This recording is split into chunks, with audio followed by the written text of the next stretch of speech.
যে গীতা নামক যে গ্রন্থ আমরা রোজ দিন অধ্যয়ন করছি, আমাদের মহারাজজি যখন হাত উত্তোলন করতে বলেছিলেন তখন 5 থেকে 7 জন হাত উঠিয়েছিলেন। এটা আমাদের জন্য আরেকটি দুঃখের বিষয়। গীতা কি জানেন? আমরা অনেকে ভাবি সেখানে দেবনাগরী ভাষা রয়েছেন বলে আমরা গীতা পাঠ করতে ভয় করি, ভুল হবে বলে, পাপ হবে, তার জন্য আরো ভীষণ ভয়ে কাতরিত হয়ে আরো কিছু করি না। আমি বলবো এই দেবী কালিকার একটি হাতে দেখবেন এরকম অভয় মুদ্রা দেওয়া আছে, যে মা ভয় তোমরা নির্ভয়ে থাকো। ভগবান সর্বদা আমাদেরকে বলছেন তোমরা নির্ভয়ে থাকো। ছোট্ট শিশু যখন প্রসবিত হয় তখন মায়ের কোলে প্রস্রাব করেন, পায়খানা করেন, বমি করেন, কতবার কামড় বা ইত্যাদি নানা রকম যন্ত্রণা দেয়। মা কি তাকে কখনো ছেড়ে ছুটে ফেলে দেয় যে তুমি আমার শরীর নোংরা করে দিয়েছো, বস্ত্র নোংরা করেছো বলে? কি করে তাকে সুন্দর করে আবার পরিমার্জিত করে নতুন পোশাক কিংবা ধৌত করে তাকে ক্লিন করে পরিষ্কার করে বুকেই আলিঙ্গন করে রেখে দেন। ঠিক তেমন এই ভগবানের যদি আমরা আরাধনা করতে গিয়ে পাপ হবে, আমি পাপী, আমি নারাদম, আমি অধম, এই বাক্যের মধ্যে আপনি যুক্ত থাকেন, ওই পাপী, নারাদম, অধম এই 3 ব্যক্তি বলবে দেখো কি সুন্দর করে আমাদেরকে ডাকছে, চলো গিয়ে তাদের সাথে কোলাকুলি করে নি, আপনাদের কাছে সাদরে এসে যাবে। তাই বলবো আমাদের ঋষিগণ বলেছেন অমৃতস্য পুত্রা। এই যে আপনারা এখানে যারা এসেছেন শত শত ভক্তগণ, প্রত্যেকটি অমৃতস্য পুত্রা মানে অমৃতের সন্তান। আমাদের যে টাইটেল, যে কেউ দাস, কেউ ধোপা, কেউ নাপিত, কেউ বৈদ্য, কেউ মজুমদার, কেউ চৌধুরী, এইসব টাইটেলগুলো আমরা যারা লিখছি আজকাল, কার দেওয়া জানেন? আমার ধর্মের কোথাও এরকম উল্লেখিত নাই। ব্রিটিশদের দেওয়া নামকরণ দেওয়া সার্টিফিকেট কিন্তু আপনি ব্যক্তি। আমি কেন ব্রিটিশের শাসন মানবো ভাই? আমার ধর্মে জাতির কথা বলেছেন, চাতুর্বর্ণং মায়া সৃষ্টম গুণ কর্ম বিভাগশা। 4টি বর্ণকে তুমি গুণ দ্বারা চিনবে। এখন কে ধূপা, কে নাপিত, কে বৌদ্ধ, কে অমুক, কে শূদ্র, এটা চিনতে হলে আপনার কর্ম এবং আপনার জ্ঞান বিচার দিয়ে সেটাকে আপনি ধরতে পারবেন, সেই কোন ক্লাসের ব্যক্তি। তাই বলবো এই গীতাকেও এই জাতি প্রথায় আমরা একটি সময় ছিলাম হয়তো, কিন্তু এইসবকে আমরা ভুলে গিয়ে পুনঃভাবে এই বর্তমান যুগে যেভাবে আমরা শ্রীমদ্ ভগবত গীতা পেয়েছি 67 শ্লোক বিশিষ্ট, এই 67 শ্লোককে আমরা কি করব? অনুধাবন করব, প্রতিপালন করব, নিজের জীবনে কে পাথেয় করে নেব। শ্রীমদ্ ভগবত গীতা আপনাদেরকে বলিনি বেদ, বলা হয়নি উপনিষদ, বলা হয়নি মহাভারত, বলা হয়নি রামায়ণ।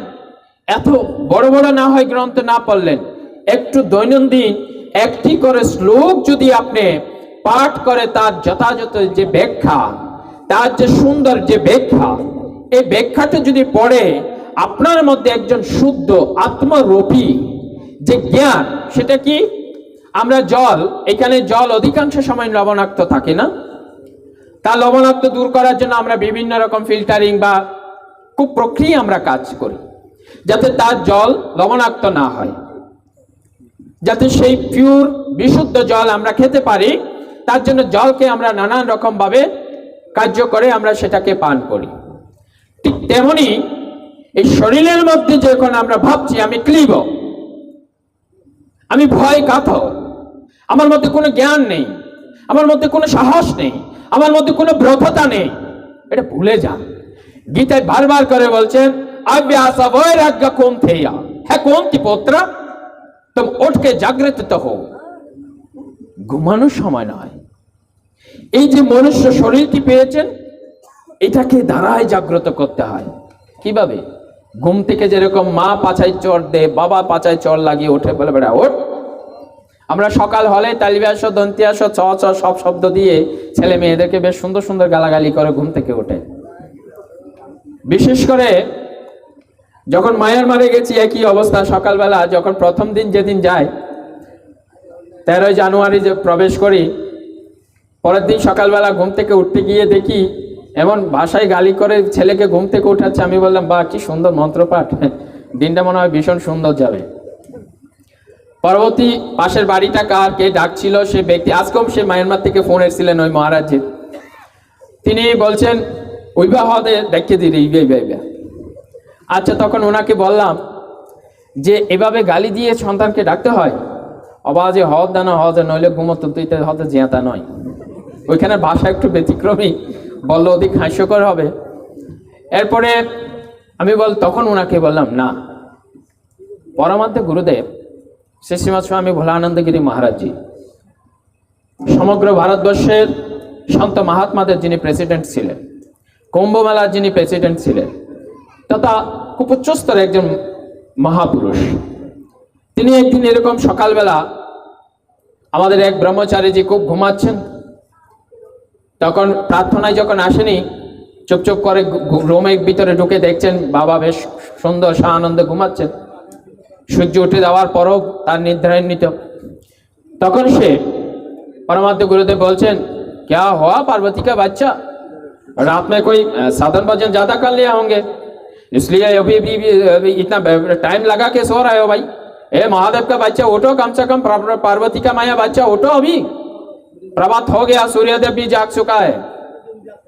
মানে সূর্য উঠে গেছে, প্রভাত হয়ে গেছে, সেই শিব ঠাকুরের সন্তান, তুমি উঠো, জাগো।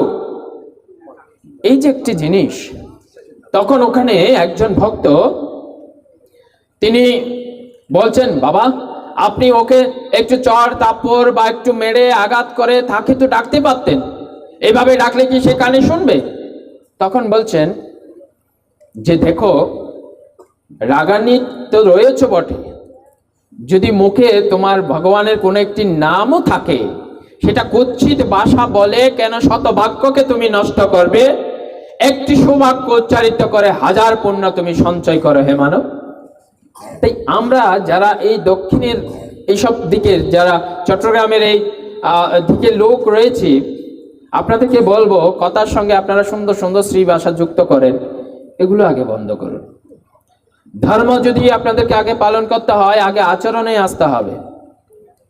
ধর্ম আচরণ এমন হওয়া উচিত যেখানে কোনো সংশয় থাকবে না, নিঃসংশয়া, সংকুচতা থাকবে না, ক্লীবতা থাকবে না, কোনো প্রকার আমি পাপ করছি না তো, পাপ করছি না তো, এই বোধ জ্ঞান থাকবে না। নির্ভয় নিরাকার ব্রহ্মের সাধনা। আজকে যে ধর্মের যে দ্বন্দ্ব, সে দ্বন্দ্ব শাস্ত্র করেনি। শাস্ত্রের কথা যতক্ষণ পর্যন্ত আমি উপলব্ধি করতে পারবো না, ততক্ষণ পর্যন্ত আমার মধ্যে কি হবে জানেন? দ্বন্দ্ব বিরাজ করবে, মানুষকে ঠকানোর চিন্তা আসবে, মানুষের মধ্যে দ্বন্দ্ব তৈরি করে দেওয়ার জায়গা তৈরি হবে, মানুষের মধ্যে সব সময় ক্লীবতা তার মধ্যে কাজ করবে। তাই বলি, আমি বলবো বাবারা, আপনারা মন্দির প্রাঙ্গণে যারা সিগারেট খাচ্ছেন, আপনারা দূরে গিয়ে খেয়ে আসুন। এই চত্বরে কেউ সিগারেট খাবেন না, এটি পবিত্র অঙ্গন, এটারও পবিত্র রক্ষা করা সবার দায়িত্ব। আজকের এই ভূমি, এই রাত 11 ঘটিকায় চলছে, বাজতে চলেছে, এতক্ষণ অব্দি কেন বসে আছি? আমরা ভগবানের নিকট তত্ত্বে জানতে। তাই আপনাদেরকে বলি, আজকে যে আমরা শাস্ত্র শাস্ত্র শাস্ত্র করে করে উপবাস উপবাস ব্রত ব্রত, আমরা একেবারে যেন মরিয়া হয়ে যাচ্ছে। এক একজন শিবরাত্রি নিয়ে লেকচার, জন্মাষ্টমী নিয়ে লেকচার, একাদশী নিয়ে এত লেকচার, উত্তিষ্ট হয়ে গেছে আমাদের আমজনতা। কি ধর্ম করব, কোনটা করব, কারটা নিয়ম পালন করব? মত আমাদের অনেক, সত্য, শৈব, গানপথ্য, সৌর, এরকম বহু মত আমাদের আছে। কিন্তু জানতে হবে আমি কেন আমার মতকে, আমি কোনটি পালন করছি, সেটাকে জোরপূর্বক আরেকজনকে করাচ্ছি না তো। জোর করে কখনো ধর্ম আদায় হয় না। ধর্ম যদি আপনাকে আদায় করতে হয়, তাকে জ্ঞান প্রবেশ করিয়ে তবে তাকে বিবেচনা করে সেখান থেকে জ্ঞানকে উন্মোচিত করতে হয়। ধর্ম কখনো তর্ক দিয়ে নয়, ধর্ম কখনো অশাস্ত্রীয় কথা বলে নয়, ধর্ম কখনো ভয় দেখিয়ে নয়। ধর্ম রক্ষা একমাত্র হয় প্রেম দিয়ে, দয়া দিয়ে, সহিষ্ণুতা দিয়ে, শ্রদ্ধা দিয়ে এবং ভক্তি দিয়ে প্রেম ধর্মকে রক্ষা করা হয়। তাই এই সনাতন ধর্ম সেটি বারংবার শিখিয়েছে। আপনারা জানেন, এই যে আমরা কলা গাছ, এই কাঠ, দুর্বা, ধান, আতপ চাউল ইত্যাদি দ্রব্য দিয়ে আমরা পুজো পাঠ করি না, যজ্ঞ করি। যজ্ঞাৎ ভবন্তি পূজানি, যে আমরা যজ্ঞ কেন যজ্ঞ করব, কি লাভ? অনেকে বলেন, আমি কিছুদিন আগে আনোয়ারাতে একটি প্রোগ্রামে এসেছিলাম কোইনপুরায়, লিফলেটের পিছনে খুব সুন্দর করে চৈতন্য মহাপ্রভু ছবি দিয়ে তার উপরে লিখেছেন, কলিযুগে যজ্ঞ নেই, ধ্যান নেই, কলিযুগে কোনো প্রণাম মন্ত্র জপ করতে পারবে না, এই না সেই না, আরো এক গাদা লেখে নিচে হেডিং দিয়ে দিয়েছে কি, কলিযুগের একমাত্র মহানাম হরে কৃষ্ণ কৃষ্ণ কৃষ্ণ হরে হরে, হরে রাম রাম রাম হরে হরে। এটি করলে তার সব কিছু মুক্ত হয়ে যাবে, আর সব করলে মিথ্যা বলে দিয়েছেন। চৈতন্য মহাপ্রভু 4 বেদের পণ্ডিত ছিলেন, আপনারা সকলেই জানেন, খুব উচ্চস্থ একজন তৎকালীন সময় পণ্ডিত ছিলেন। আপনাদেরকে কি মনে হয় এই ব্যক্তিটি অন্ততপক্ষে এই ধরনের ভুল কথা বলবেন? আমার মনে হয় না। তাই বলি, গীতাতে বলেছেন, গীতাও তো এই যুগের সৃষ্টি নাকি? হ্যাঁ, গীতা তো বলেনি যজ্ঞ নেই, ধ্যান নেই, তপস্যা নেই, এই নেই সেই নেই। যজ্ঞাৎ ভবন্তি ভূতানি পান্য জন্ম সম্ভবঃ। এই যজ্ঞের দ্বারা ধূম্র সৃষ্টি হয়। আমরা যে দৈনন্দিন গৃহের মধ্যে মায়েরা রন্ধনশালায়ও কিন্তু দৈনন্দিন যজ্ঞ করছে। এই যজ্ঞের মধ্যে যে আমরা যে কৈশটি আমরা দিই, বিভিন্ন দ্রব্যাদি মিক্স করে, যদিও আমাদের দেশে অনেক দ্রব্যাদি পাওয়া যায় না, সেটি দেওয়া হয় না। এই দ্রব্যের যে আহুতির যে ধোঁয়া, সে ধোঁয়ায় প্রথমত পৃথিবীর সমস্ত বাতাবরণ দূষিত যে হয় তাকে শুদ্ধিকরণ করে। তারপর যে ধোঁয়া সে উঠতে উঠতে উঠতে, সে যতখানি উঠছে ততখানি ক্লিন করতে করতে উঠতে উঠতে তার মধ্যে আকাশে গিয়ে মেঘ সৃষ্টি হয়। আমরা যখন বৃষ্টি হয় না কি করি, আমরা ফরিদপুর, দিনাজপুর, রংপুর এইসব দিকে দেখি, টেলিভিশনে নিউজে আসে, ব্যাঙের বিবাহ দেয় না, গাছের সাথে গাছের বিবাহ করে। এটি একটি লৌকিক কালচার বা লৌকিক প্রথায় সুন্দর সিস্টেম করে বৃষ্টির আহ্বান ঘটায়। ঠিক আপনাদের বলি, যোগ যজ্ঞ, স্তপো যজ্ঞ, শ্রদ্ধায় যজ্ঞ, অগ্নিহোত্র যজ্ঞ, এরকম বহু যজ্ঞের আমাদের প্রথা বলা আছে।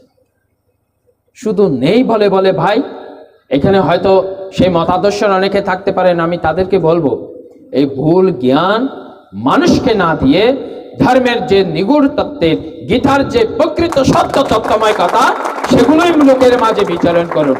ভগবান খুব সুন্দর করে হাসতে হাসতে বলেছেন, ইয়ে যতমাম প্রবদ্ধন্তে তম স্ততৈমাম ব্রজামহম মম ওয়াক্ত্বানুব্রত্যন্তে মনুষ্য পার্থ সর্বশ। আপনি আপনার মতন করে ভগবানকে বুঝবেন। সনাতন ধর্ম কোনো প্রেসক্রিপশন রিলিজিয়াস নয়। যেমন এখানে যে প্রোগ্রামটি ছাপানো হয়েছে, 4 পৃষ্ঠা করা হয়েছে না, এর মধ্যে কিন্তু অনুষ্ঠান সীমাবদ্ধ, এর বাইরে কি অনুষ্ঠান সীমাবদ্ধ? হ্যাঁ, সীমাবদ্ধ নয়। ঠিক তেমন যদি বলা হয় ধর্ম 4 পাতার মধ্যে সীমাবদ্ধ, সেটা সনাতন ধর্ম নয়।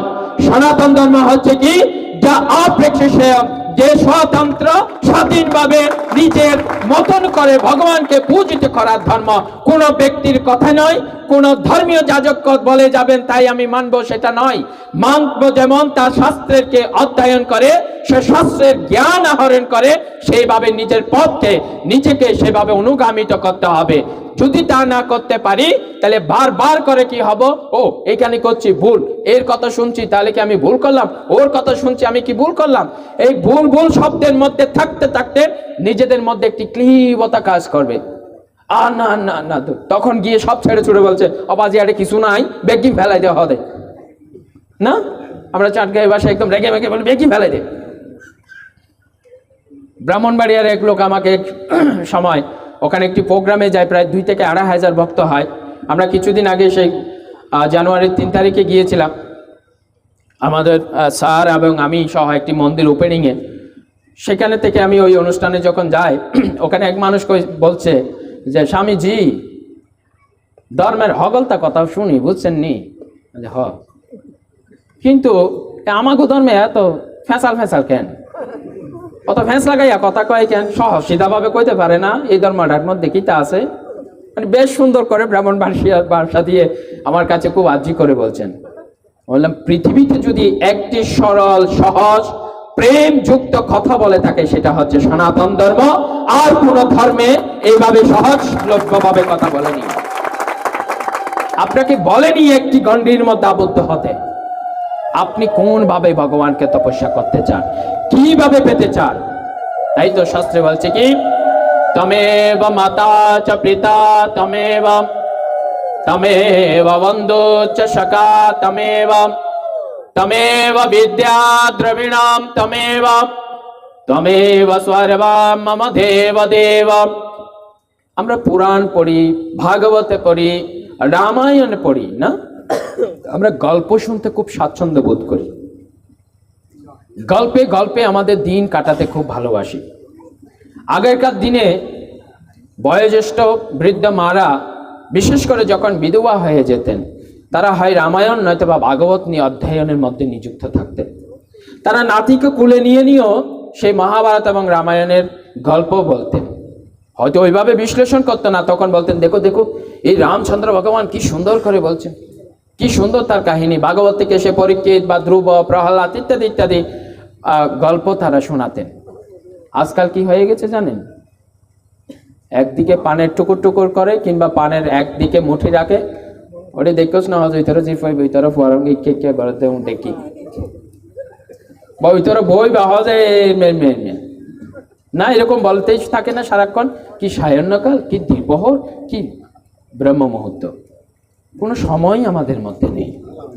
ধর্ম চর্চা, এই যে বালকরা আজকে ছেটে এসেছেন, কেউ পীতাম্বর কালার ধারিত যে মায়ের সন্তান, তারা গেঞ্জি পরেছেন। আমাদের বিদ্যার্থী সংসদ সত্য গুণের অধিকারী সে শ্বেত বস্ত্র যে গেঞ্জি পরিধান করে আছেন, প্রতীক দিয়ে বলছেন যে আমি এরকম সাদার এই যদি গেঞ্জিতে ফোঁটা এখন যদি একটু দাগ পড়ে, সেটা দেখবেন বহু দূর থেকে দেখা যায়। এই দাগ যাতে আমাদের শরীরে না লাগে, ক্লিন থাকি, কিস দ্বারা? এই যে গেঞ্জি পীতাম্বর ভগবান শ্রীকৃষ্ণের বস্ত্র বলা যায়। এই বস্ত্রকে আমরা কেন পরিধান করি? এক একটি কালার কিন্তু এক একটি মহত্বতা বোঝায়। এ নিয়ে বলতে গেলে বিশাল একটি রাত লাগবে। এত রাত পর্যন্ত ভকভক করলে একসময় হবে আওয়াজ এখানে চুপ করো না, তাড়াতাড়ি যাবই। হ্যাঁ, আরো আছেন, তারারও বলতে দাও। তো এখানে একটি অদ্ভুত বিষয়, সেটা হচ্ছে আমি যখন প্রথম কুতুবদিয়া মাটিতে পা পড়ে তখন একটি জিনিস খুব উপলব্ধি হয়েছে। সেটা হচ্ছে কি, এই পাড়ার মানুষ এই 2 কিলোমিটার জুড়ে আমাদের স্যার বলেছেন আয়তনতা, এই আয়তনের প্রত্যেকটি মানুষ অত্যন্ত সাদাসিধা মানুষ। এদের মধ্যে নেই কোনো হিংসা, নিন্দা, দ্বন্দ্ব, কোনো সংঘাতিত ভাষা তারা হয়তো জানে না। তাদের ভিতরে ধর্মের যদি বীজ, ধর্মের নামে যদি অধর্ম ঢোকানো হয়, তারাই ঘোর অন্যায় করতে এখানে আসবেন। তাই আমি আপনাদেরকে বলি, এই অনুভূতি জায়গাটা আপনারা জাগ্রত করবেন। মারা যারা এখানে এসেছেন, আপনারা প্রতিদিন ত্রিসন্ধ্যা করতে শিখুন। আপনারা যারা গুরুকরণ করেছেন, গুরুর কাছে গিয়ে মন্ত্র নিয়েছেন, ডাক্তার ভিজিটের মতন গুরু করবেন না, এটা আমার বিশেষ করে অনুরোধ। আমরা গুরুর কাছে যাই বর্তমান আর্থিক উন্নতি, সমাজের নাম যশ প্রতিষ্ঠা, সমাজের বিভিন্ন ব্যক্তি হব এবং আমি সমাজের বড় চেয়ারটি পাবো, সেই জন্য বড় বড় গুরু মহারাজদের কাছে আমরা ছুটে যাই। আমি বলবো সেই জন্য গুরুকরণ করা হয় না। কেন করা হয় জানেন? শাস্ত্রে বলছে মনুষ্যাত্মাম মুমুক্ষাত্মাম মহাপুরুষ আশ্রয়ম। এই যে বলছে নৃজন্মানাম অতি দুর্লভম, এই যে নরজন্মটি আপনারা পেয়েছেন, 84 লক্ষের মধ্যে 11 লক্ষ বার হচ্ছে মনুষ্যকুল। এই মনুষ্যকুলটি, সেটি কি শুধু খাবো, ঘুমাবো, সন্তানাদি উৎপন্ন হবে বা ইত্যাদি এই করে কাটানোর জন্য? আপনারা এখানে যারা উপস্থিত হয়েছেন, আমরা দেখবেন বিভিন্ন পশু পাখির ড্রেস আপ পরিনি না, ভূতের মুখোশ পরি, ভূত প্রেতের বিভিন্ন অভিনয় আমরা করি। মানুষ হয়ে বেশ ভীষণ বিচিত্র মানুষ। এত সুন্দর শরীর, এত সুন্দর দেহ, এত সুন্দর জ্ঞান থাকতে ওই পশুত্বে আমাদের মন চলে যায়, ওই ভূত প্রেতের মধ্যে আমাদের মন চলে যায়। আমরা তাদের রূপ ধারণ করে ড্রামা করি, হ্যাঁ, নাটক করি। এটার জন্য মানুষ নয়। মানুষ কি করবে? শাস্ত্রে বলছেন পশু তার জ্ঞান উন্নত করে, মনুষ্যত্ব জন্ম প্রাপ্তি করে, মনুষ্যত্ব তার জ্ঞান অর্জন করে, দেবত্ব লাভ করে। তাই দেবত্ব লাভের জন্য আমাদের এই শরীর ধারণ। তাই আমি বলবো আমাদের এখানে যারা বিদ্যার্থীদের মধ্যে অনেকে হাত ওঠায়নি রোজ দিন গীতা পাঠ করে এরকম ব্যক্তি, আমি এখানে আমাদের বিদ্যার্থী কিংবা মায়ের যারা সন্তান রয়েছেন প্রত্যেককে বলছি, আপনি ভাই, আপনি যদি আচরণে না আসুন আপনার ছোট ভাই আসবে না। আপনি আগে ত্রিসন্ধ্যা করতে শিখুন, এমন গুরুর কাছে যান যেই গুরু আপনাকে দৈনন্দিন জীবন গঠন আপনাকে শিখিয়ে দেবে, যিনি কিনা আমার এই জাগতিক তথা পারমাত্মিক দুটির মধ্যে থেকে আমাকে যাতে যুক্ত না রেখে, এই জাগতিক থেকে যুক্ত থাকবো বটে কিন্তু এখান থেকে যাতে আমি পারমাত্মিকে যুক্ত হতে পারি তার ধারা আমাকে শিখিয়ে দেয়, সেই জন্য আমাদেরকে গুরুকরণ করতে হবে। তাই এই নরজন্মটা অত্যন্ত দুর্লভ, এই জন্মটাকে সেটাকে আমাদেরকে সাধতে হলে আমরা সঠিক গুরুকে নির্ণয় করে তার প্রতি ব্রতিত হয়ে নিষ্ঠাবান হয়ে আমাদের সেই কাজ করতে হবে। আজকে আমরা যারা পুরুষ রয়েছে, নারী যারা এই শ্রীমতী যারা নারীগণ রয়েছেন যাদের এখনো বিবাহ হয়নি, পুরুষ বা নারী, আমি প্রত্যেকের উদ্দেশ্য করি, আমাদের প্রত্যেকের জীবনে একজন একজন বন্ধু আমরা খুঁজি। কেউ মেয়ে বন্ধু খুঁজে ছেলেরা, আবার মেয়ে ছেলে বন্ধু খুঁজে, বা বয়োজ্যেষ্ঠ রয়েছেন তারা তাদের সমবয়সী বন্ধু খুঁজে। বন্ধু कौन जानता है कैसा, এরকম একটি প্রবাদ বাক্য আছে, कौन है मेरा मित्र, कौन है और कौन आएगा मेरे साथ, किसको मैं ढूंढ रही थी इतना साल। कबीरदास जी बोलते हैं, हमेशा ढूंढते रहती हो तुम्हारा मित्र मित्र कहला के, अगर मित्र तो हमेशा तुम्हारे पास सदा बसंत रहती है, उसी को नहीं पहचानते हो। এই বন্ধু আপনার কাছে, শত্রু কোথায়? আপনার কাছে, এর বাহিরে কিছু নেই। এই যে শরীরখানা দেখছেন, প্রত্যেকের শরীর একটি খোলা মাঠের মাঝখানে যদি আপনাকে ছেড়ে দেওয়া হয়, আমরা যেরকম ছোটবেলায় কানামাছি খেলি জ্যোৎস্নার রাতে বা সন্ধ্যার দিকে, দেখবেন ছেলেরা রাত্রিবেলা বিশেষ করে খুব কানামাছি খেলে। এই কানামাছি খেলার সময় চোখে যখন বেঁধে দেয় তখন সে শব্দের দ্বারা অনুভূতি কিনে যে কোন দিকে জানি গেল, কোন দিকে জানি, কোন দিক থেকে টুকুর দিল, আমাকে স্পর্শ করলো। যখন আমি খুঁজে না পাই, হাত দিয়ে খুঁজতে খুঁজতে খুঁজতে খুঁজতে এক সময় হাতটি যখন নিজের দিকে আসে তখন কাকে খুঁজে পাই? নিজেকে খুঁজে পাই। ঠিক তেমন এই শাস্ত্রে, গীতা, উপনিষদ সব দিকে একই কথা বলছেন।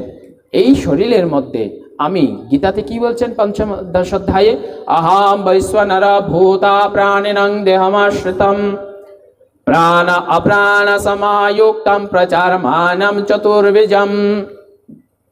আহম মানে আমি, বৈশ্য নর ভূতা প্রাণিনং দেহমাশ্রিতম। এই যে আপনারা যারা রয়েছেন প্রত্যেকের কাছে ভগবান বলছেন প্রাণ বায়ু রূপে আমি অবস্থান করছি, আবার আমি ওই অপান বায়ু রূপে অবস্থান করছি, আবার আমি প্রচার মান নাম চতুর্বিজম। এই যে চতুর্দিকে যাহা কিছু দেখছেন প্রত্যেকের কিছুর মধ্যে আমি বিরাজ করছি। তাহলে এই যে ধর্ম করতে গিয়ে আমরা আজকাল ভীষণ ধার্মিক না, আমরা প্রত্যেকে কিন্তু এখন বিশাল ধার্মিক। কখন হয়ে জানেন? যখন নিরামিষ খাই। এর থেকে বড় ধার্মিক আর কেউ নাই পৃথিবীতে। এই শোবে না, আমার হাড়ি বাতিল ধরবে না, আমার এই ধরবে না, আমাকে ছুবে না। ধর্মকে কোথায় দাঁড় করেছি? ভাতের তালায়। ন, ধর্ম ভাতের তালায় নয় তো। ধর্ম কোথায়? ধর্ম হচ্ছে হৃদয়ে, আত্মার আত্মস্থলে। ধর্ম নেই ছোট বর্ণে, ধর্ম নেই ছোট মার্গে, ধর্ম নেই কোনো জাতি বর্ণে। ধর্ম হচ্ছে হৃদয়ের আত্মার আত্মস্থলে। তাই ধর্ম ধর্ম করে চেঁচিয়ে কি করুন? আগে আচরণে আসুন। তাই আমি যুবক এবং যুবতী ভাইদের যেটা বলছি, বন্ধু আমাদের খুব দরকার দৈনন্দিন জীবনে চলার পথে। যদি আমি বলি ভাই তোমার গার্লফ্রেন্ড থাকা সত্ত্বেও, তোমার বয়ফ্রেন্ড খুব ক্লোজ ফ্রেন্ড থাকা সত্ত্বেও আরেকটি বন্ধুকে যদি তোমরা একটু নাও গ্রহণ করে, জীবন একেবারে গোল্ডেন। এরকম বন্ধু কি চাই? আমাদের যুবক ভাইরা কোথায়? আপনাদেরকে একজন পারফেক্টলি যিনি আপনাকে এই সত্য সন্ধান, সত্য পথকে অনুসরণ করবে, এরকম বন্ধু চাই? কেউ শব্দ নাই। প্রত্যেকের জীবনে বন্ধু চাই। শুধু যুবক না, মায়েরা বলুন তো, আপনাদের জীবনকে সুন্দর গঠন করার জন্য একজন বন্ধু চাই? আপনাদেরকে আজকে সেই বন্ধুর সন্ধান দিচ্ছি। করবেন তো? তাকে বরণ করে নেবেন আগামীকাল প্রভাতের পরপর? না বলে দিয়েছেন একজন ডাইরেক্ট। নেবেন কালকে, আগামীকাল থেকে তাকে বরণ করে নেবেন সুন্দর করে। সে কে জানেন? শ্রীমদ্ ভাগবত গীতা, পরম মিত্র, যে আপনাকে বেপথগামী করবে না, যে আপনার মধ্যে সংকুচতা সৃষ্টি করবে না, যে আপনার মধ্যে দ্বন্দ্ব সৃষ্টি করাবে না, যে আপনার মধ্যে বিবাদ সৃষ্টি করবে না, যে আপনার মধ্যে ধর্মান্তরিত হওয়ার প্রলোভনতা দেখাবে না, যে আপনার মধ্যে এই নানান রকম বর্ণ ভাত বিচারকে ধূলিসাৎ করে সত্য সনাতন ধর্মের পথকে দেখাবে, সেটাই হচ্ছে আমাদের সনাতন ধর্মের এই বর্তমান যুগে প্রাপ্তিত করা শ্রীমদ্ ভগবত গীতা। এই গীতাকে যদি নিজের জীবনে আলিঙ্গন করে নেন, দেখবেন আপনি একজন এমন ব্যক্তি হয়ে উঠছেন ধীরে ধীরে। এই গীতাতে আপনি যত প্রশ্ন করবেন সেই প্রশ্নের উত্তর আপনাকে ভগবান নিজে এসে সেখানে এক একটি অক্ষর অক্ষরে উত্তর দিয়ে যাবেন এবং আপনাকে আনন্দ দিয়ে বার্তা দিয়ে বলবেন। যতই আমরা বলি না ডাইলের মজা কোথায়? থলায়। ঠিক ধর্মের তথ্য যতই আমরা তার গহীন থেকে গহীন, গণিত থেকে গহীন তার ভিতরে প্রবেশ করব, ততই দেখবেন এখানে আনন্দ দ্বারা বহিছে এই বিশ্ব মাঝে, ততই আনন্দ দ্বারা বহিছে। সংঘাতে ভুলে গিয়ে, বিদ্বেষ ভুলে গিয়ে, লাঠালাঠি ভুলে গিয়ে সহিষ্ণুতার প্রেমে, জ্ঞানে, দয়ায় আমরা আচ্ছাদিত হচ্ছি। তাই এটার নামই হচ্ছে সনাতন ধর্ম। সনাতন ধর্ম কখনো শেখায় নাই অপসংস্কৃতি, সনাতন কখনো শিখায় নাই সংঘাত, সনাতন ধর্ম কখনো শিখায় নাই বিদ্বেষ। সনাতন ধর্ম বারবার করে বলেছেন, যদি তুমি প্রথমত গীতায় বলছেন, যদি তুমি প্রকৃত একজন মানুষ হতে চাও, প্রকৃত একজন ধার্মিক হতে চাও, তোমাকে আগে মানবতা ধর্ম পালন করতে হবে, তোমার মধ্যে দয়া থাকতে হবে, তোমার মধ্যে প্রেম থাকতে হবে, তোমার মধ্যে সহিষ্ণুতা থাকতে হবে, তবেই তুমি একজন প্রকৃত ধার্মিক, অন্যথা তুমি কখনো ধার্মিক হতে পারো না। এটাই হচ্ছে আমাদের শিক্ষা। এই শিক্ষায় আমরা শিক্ষিত হব, এই জ্ঞান আমরা আহরণ করব। আপনাদের প্রত্যেককে বলি, পুরা গীতা পড়তে হবে না কখনো। গীতায় নির্দিষ্ট করে কোনো নিয়ম দেয়নি ভগবান। আমাদের টোটাল 26টি গীতা। আরো অবাক লাগছে এখন। এই 26খানা গীতার মধ্যে সর্বোচ্চ প্রাধান্য এই শ্রীমদ্ ভাগবত গীতা। তারপর অষ্টাবক্র গীতা বা আরো অন্যান্য গীতা রয়েছেন, যেগুলো আমরা নামও শুনিনি, চোখও দেখিনি, এমনই অবস্থা। তো আপনাদেরকে বলি, এক গীতাকে নিয়ে পড়ুন। ওই কে কি বলল, কোন দিকে কি বলতে এসেছে সেটা শুনবেন, অবশ্যই দরকার আছে, সেখান থেকে আমাদের শিক্ষণীয় বিষয় আছে। কিন্তু ধর্মের নামে ধর্মান্তরিত হবেন না। আমরা আজকাল ধর্ম করতে গিয়ে নিজের ধর্মের মধ্যে নিজে ধর্মান্তরিত হচ্ছি, আমরা গোপনে ধর্মান্তরিত হচ্ছি। এখনো পর্যন্ত সেটা আমরা বুঝে উঠতে পারিনি। আমরা নানানভাবে রঙ্গরসে মত্তিত থেকে থেকে নিজেকে একেবারে বিসর্জন দিয়ে বলছি, বেদ মানবো না, বেদকে বুঝবো না, বেদের ধারায় চলবো না, বেদ আমাদের কিছু শিখায় না, আমাদেরকে অমুক পুরাণ শিখায়, তমুক শিখায়, অমুক পড়ো তমুক পড়ো। এই ধর্মের যে ধার্মিক গুলো, ধর্মান্তরিত হওয়া যে ধার্মিক গুলো, যারা আমাদের সমাজের মধ্যে বারবার করে উজ্জীবিত হয়ে ওই বারবার করে ধর্মের নামে ক্লীবতা সহিষ্ণুতা শিখাচ্ছে না, যে বারবার ভয় ভীতি দেখিয়ে ধর্ম পালন করছে, ওই সমস্ত ধর্ম যাজককে সমাজ থেকে বহিষ্কৃত করে সত্য সনাতন ধর্মের ওই ধ্বজাকে তাড়িত করে আপনি আপনার ধর্মকে প্রকৃত সত্যের ধর্ম সেটা ধ্বজা উঠিয়ে উত্তোলন করে দেখিয়ে দিন। সনাতন ধর্ম কখনো তাহা শিখাই না। সেটি কোথায় পাবেন? সেটি পাবেন শ্রীমদ্ ভাগবত গীতায়। তাই এই গীতাকে সংযুক্ত আমিরাতে আমি 40টি দিন ছিলাম এই দুবাই শহরে। 5টি, সেখানে 7টি জেলা স্টেট রয়েছেন, তার মধ্যে 5টি জেলায় আমার যাওয়া সৌভাগ্য হয়।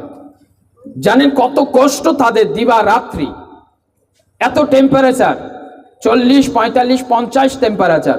10 মিনিটের জন্য গাড়ির থেকে নেমে দাঁড়িয়েছি, নাক দিয়ে ব্লিডিং শুরু হয়ে গেছে। এত গরমের মধ্যে এই সমস্ত বাংলাদেশ বা বিভিন্ন দেশের মানুষরা সেখানে গিয়ে কায়িক পরিশ্রম করে অর্থ উপার্জন করে আপনাদের জন্য পাঠাচ্ছে। আপনারা বেশ বলছেন হয়তো দুবাইওয়ালা পাঠাইয়ে স্যান হ্যান ট্যান, খুব কষ্টের অর্থ এদের। প্রচন্ড কষ্ট। একবার রান্না করে 3 দিন খাই। আমি বেচালাদের কাছে 4 দিন ছিলাম শয্যাতে। সেখানে তারা দেখেছে একদিন রান্না করে আমি সহ তাদের সাথে ওই বাসি পচা সব, তখন সেখানে আহারের কোনো সাবজেক্ট নেই। 4 দিন খেতে হয়েছে, কিছু করার নেই। সকাল 8টায় যায়, বিকাল 3টায় আসে। আর যে গরম জল গায়ে দিলে পুড়ে, বাহিরে গরম, জল গরম, সব দিকে গরম আর গরম। এই জলকে এসির মধ্যে রেখে ঠান্ডা করতে হয়, তারপরে একটুখানি স্নান করতে পারে তারা। আবার ঠিক 5টার সময় কাজের ডিউটিতে চলে যেতে হয়। রাত 11টা 12টা, এখানকার সময় 1টা 2টোর সময় আবার এসে। এই কষ্টের মধ্যে প্রত্যেকটি রাত 39 দিন, 40 দিনের মাথায় আমি চলে এসেছি, 39 দিন প্রত্যেকটি রাত আমার সাথে সমস্ত আমিরাতের ভক্ত সেখানে জাগ্রত থেকে এক সমস্বরে একসঙ্গে শ্রীমদ্ ভগবদ গীতা পাঠ করে তাদের জীবনকে আধ্যাত্মিক প্রেরণার মধ্যে নিযুক্ত রেখেছেন। আমি এই আমিরাতের সমস্ত ভক্তের জন্য মায়ের আতুল চরণে তাদের দীর্ঘায়ু কামনা করছি। এবং আপনাদেরকে বলি, আমরা নিমন্ত্রণ করে আপনাদেরকে আনতে হয়েছে এখানে, পাবলিসিটি করে এই লিফলেট দিয়ে চাঁদা দিয়েছেন বলে হয়তো অনেকে এসেছেন। হয়তো আমি চাঁদা দিয়ে যে পছন্দ হইম না, এই উপলক্ষে অনেকে এসেছেন। ওইখানে কাউকে নিমন্ত্রণ করতে হয়নি। আমাদের সঙ্গে বসে শেখরা পর্যন্ত প্রসাদ খেয়েছেন। এই বিরাট পাকড়ি ধাড়ি, এই ধুম্বা পড়া। আমি বললাম क्या कोई तबलीग नहीं है? बोले क्या प्रॉब्लम है, ये तो खाना है ना, इसमें क्या प्रॉब्लम है, वेजिटेरियन है, इतना स्वादिष्ट कैसा होता है बिना अनियन गार्लिक में, এত সুন্দর কি করে হয়। খুব চেটে চুটে খাচ্ছে। যে দুবাইতে যে মন্দির হলে জওয়াল আলীতে, সেখানে প্রতিদিন রুদ্র অভিষেক চলছে, বেদ মন্ত্র শুক্লা যজুর্বেদ পাঠ করে। আজকে যারা বলছেন, যারা বেদকে বিদ্বেষিত ভাবে কথা বলে, তাদেরকে প্রতিহত করতে উচিত। আমাদের এই শ্রীমদ্ ভগবত গীতায় কি বলছে জানেন? যে ব্রহ্মবিদ্যায়ম যোগ শাস্ত্র। যারা বলেন যুগে নেই, যে যুগ তপস্যা এই যুগে নেই, ওরে ভাই তুমি কতখানি যুগ তপস্যা করেছো যে যুগ তপস্যা নেই বলছো? তুমি কতখানি ধ্যান করেছো যে এই যুগে ধ্যান নেই বলছো? যে কতখানি তুমি যজ্ঞ করে তার থেকে সেই শক্তি আহরিত করেছো, তুমি যে বলছো যজ্ঞ নেই?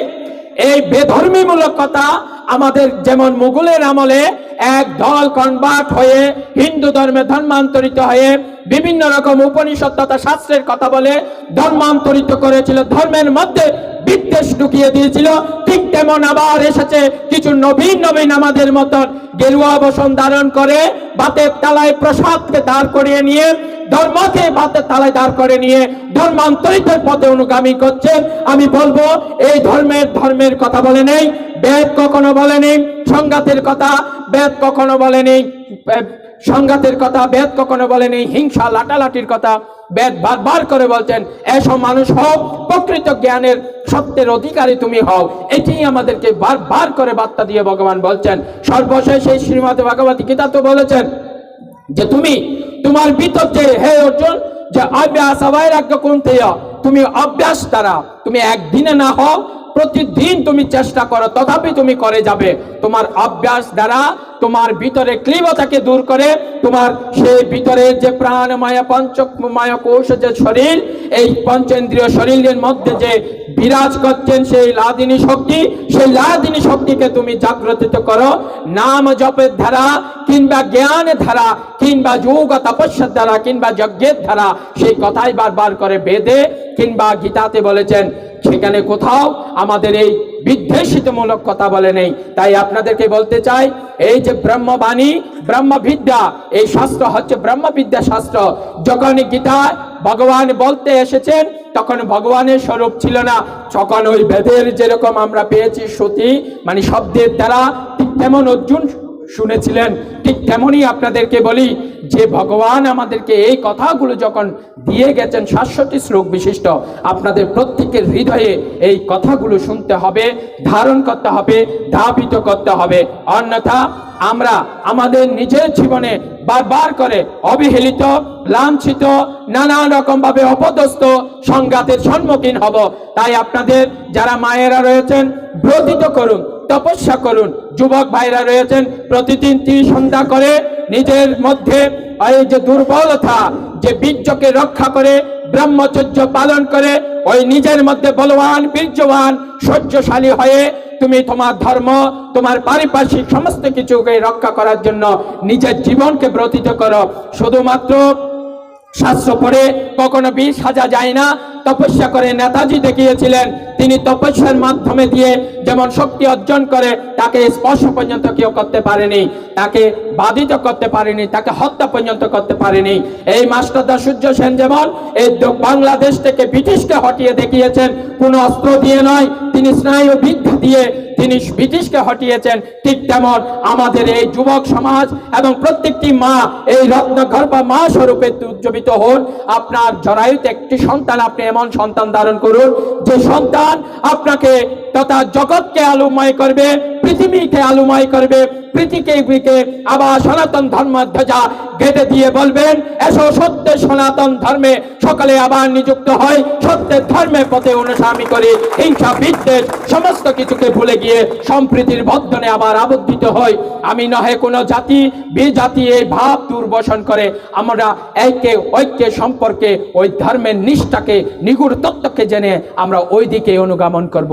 তাই বলি আপনাদের প্রত্যেকটি জীবন যদি ব্রতিত না করি ওই শিশু শ্রেণী থেকে ক্লাস 10 পর্যন্ত যেরকম এসএসসিতে গোল্ডেন পাওয়ার জন্য দীর্ঘদিন 10 থেকে 11টি বছর তপস্যা করি, ঠিক তেমন এই জীবনের মধ্যে এমন একটি ব্রত নিন যে ব্রতের দ্বারা আপনি তথা আপনার ধর্মকে আবার পুনঃ স্থাপিত করে আবার জাগ্রত করতে পারবেন। বুঝিয়ে দিবেন সমস্ত ধর্মের ব্যক্তিকে যে এক সত্য সনাতন ধর্মে শান্তির বার্তা দিকে দিগান্তরে ছুটছেন। তাই আজকে যে দেশে ছিল না এই গেরুয়া বসন যাওয়া নিষেধ, সেই দেশে গেরুয়া বসন এলাও করেছে। যেই দেশে সনাতন ধর্মের নাম শুনতে পারত না আজ সেই দেশে টোটাল 24টি মন্দির প্রতিষ্ঠিত হয়েছে, আজ ধর্মের বার্তা দিক দিগান্তর পৌঁছাচ্ছে। তাই আপনাদেরকে বলি নির্ভয় মা বই আপনি আঘাতিত হচ্ছেন, তাই বলে দেশ ছেড়ে যাওয়ার কথা ভুলে গিয়ে স্বদেশ প্রেমে হয়ে স্বদেশে থেকে নিজের ধর্মকে স্থাপিত করে দেখিয়ে দিন। কোন অস্ত্র দিয়ে নয়, কোন লাঠি দিয়ে নয়, কোন ধারালো অস্ত্র দিয়ে আঘাত করে নয়, জ্ঞান দিয়ে তাদেরকে দেখিয়ে দিন। এটাই হচ্ছে প্রকৃত মানবের ধর্ম, মানবতাই প্রধান ধর্ম। এটাই বারবার করে প্রমাণ করে দেবে এই সত্য সনাতন ধর্ম। তাই চলুন সকলে আমার সঙ্গে সঙ্গে একবার বলুন সত্য সনাতন ধর্মাধি, সত্য সনাতন ধর্মাধি, সত্য সনাতন ধর্মাধি। জয় জয় শ্রীরাম, জয় জয় শ্রীরাম, জয় জয় শ্রীরাম। হর হর মহাদেব, হর হর মহাদেব, হর হর মহাদেব। এভাবে নিজের মধ্যে বীরতা রেখে নিজের জীবনকে দৈনন্দিন জীবনে প্রতিপালিত করবেন এই আশা রেখে আমার কথাও যদি কোথাও ত্রুটি হয় আগাতে পৌঁছায় ক্ষমা সুন্দর দৃষ্টিতে দেখবেন এই বলে আমি আমার বক্তব্য এখানে সমাপ্তি করছি। হরি ওম সহনা ভবতু সহনা গুণাতু সহ বীর্যং করবাবহৈ তেজস্বিনামতেতমস্তু মা বিদ্বিষাবহৈ। ओम पूर्णमद पूर्णमिदं पूर्णात् पूर्णमुदच्यते पूर्णस्य पूर्णमादाय पूर्णमेवावशिष्यते। ओम शांति शांति शांति। श्री श्री कालिकार्पणमस्तु। আমি একটি কথা একটু বলি, আমাদের যারা বিদ্যার্থী সংসদ রয়েছেন তথা যারা যুবক ভাই বোনরা রয়েছেন আপনারা যারা আগ্রহী বিভিন্ন মন্ত্র তথা ধ্যান যে ওমকারটি করেছেন সেখানে কিছু জায়গায় ভুল আছে, এটুকু আমাদের জন্য বিশাল প্রাপ্তি। এই সমস্ত কিছু যদি আপনারা শিখতে খুব আগ্রহী হন আমি বলবো স্যারের কাছে বা আমাদের প্রত্যেকের কাছে এখানে আমার ফোন নাম্বার আছে, হোয়াটসঅ্যাপ বা যেভাবে হোক আজকাল আমরা ভার্চুয়াল মিটিংয়ের মাধ্যমে আমরা এই সব কিছু শিখতে পারি। আমি আপনাদেরকে বললাম মাসে অন্ততপক্ষে একদিন আমি আপনাদেরকে সময় দেব, যদিও বা আমার মাসের 4টা দিন অলরেডি আমি দেশ বিদেশ নানান দিকে অনলাইনভাবে এই বেদ উপনিষদ তথা গীতা তথা যোগা তথা প্রাণায়াম ধ্যান এসব শিখিয়ে থাকি। গত কিছুদিন আগে আমরা নোয়াখালীতে প্রায় 350 স্কুল শিক্ষক হাই স্কুল তথা প্রাইমারি স্কুল সহ ছাত্রছাত্রীকে নিয়ে আমরা গীতার ক্লাস করেছিলাম। শুদ্ধ গীতা স্বর বাংলাদেশে অত্যন্ত বিরল, এভাবে এত সুন্দরভাবে কোনো অনুষ্ঠান কোথাও হয়েছে বলে আমার জানা নেই। তাই আমি বলবো আপনারা যারা শিখতে চান আমরা ভার্চুয়ালভাবে একটা দিন আপনারা মাসের একটি দিন বেছে নিন। আমি আপনাদের সাথে এই অনলাইনের মাধ্যমে অন্ততপক্ষে সরজমিনে না আসতে পারলেও আমি এই শিখাতে চাই আপনারা যদি সেখানে উৎসুকতা থাকেন। এ বলে আমি আমার বক্তব্য সমাপ্তি করে সকলের কাছে আবারও ক্ষমা সুন্দর দৃষ্টি প্রার্থনা করে অধিক রাতে স্যার রয়েছেন, স্যার আপনাদেরকে খুব সুন্দর সংগঠিতভাবে শাস্ত্রের একেবারে নির্যাসিত কথা যেটি আপনাদের খুব জানার পিপাসা রয়েছে সেটি সুন্দর করে তিনি জানিয়ে দেবেন। এই বলে আমি আমার বক্তব্য